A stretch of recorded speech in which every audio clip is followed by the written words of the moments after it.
दिल्ली सरकार के सिंचाई एवं बाढ़ नियंत्रण विभाग के डिवीजन 6 में भ्रष्टाचार का एक और सनसनीखेज मामला सामने आया। न्यू ड्रेन स्वरूप नगर में कॉपिंग घोटाले की गूंज अभी थमी नहीं थी कि अब M10 और M30 और RMC परियोजनाओं में भी घोटाले की खबरें उजागर हुई है। ठेकेदारों और अधिकारियों की मिलीभगत से सरकारी खजाने को करोड़ों का चूना लगाया जा रहा है और दिल्ली सरकार के आदेशों की खुलेआम धज्जियां उड़ाई जा रही है।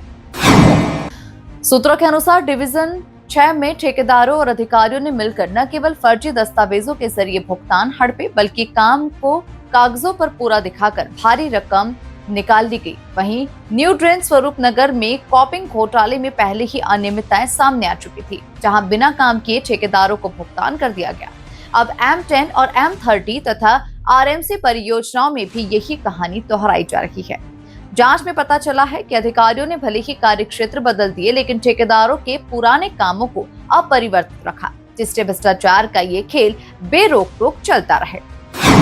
दिल्ली सरकार की भ्रष्टाचार निरोधक शाखा यानी ACB ने हाल ही में डिवीजन 7 के एक निलंबित कार्यकारी इंजीनियर गगन कुरिल और ठेकेदार अरुण गुप्ता को 4.6 करोड़ रुपए के घोटाले में गिरफ्तार किया था। इस मामले में फर्जी बैंक गारंटी और दस्तावेजों में हेराफेरी का खुलासा हुआ, जिसके बावजूद भ्रष्टाचार पर लगाम नहीं लग पाई है। नए खुलासों से साफ है कि डिवीजन 6 और 7 में भ्रष्टाचार का जाल अभी भी फैला हुआ है और ठेकेदारों के साथ अधिकारियों की साठगांठ बदस्तूर जारी है। सूत्रों का दावा है कि दिल्ली सरकार के निर्देशों के बावजूद डिवीजन 6 और 7 में सुधार की कोई कोशिश नहीं की गई। अधिकारियों ने न तो ठेकेदारों के पुराने कामों की जांच की और न ही नए टेंडर्स में पारदर्शिता बरती। हाल ही में सिरसपुर गांव में 5.3 करोड़ रुपए की परियोजना में 4.2 करोड़ रुपए बिना काम किए ठेकेदार को जारी कर दिए गए। इसी तरह बुराड़ी में CTP नेटवर्क की मरम्मत के लिए 38.89 लाख रुपए का ठेका दिया गया, लेकिन वहां कोई भी काम नहीं हुआ। फिर भी 43.74 लाख रुपए का भुगतान कर दिया गया।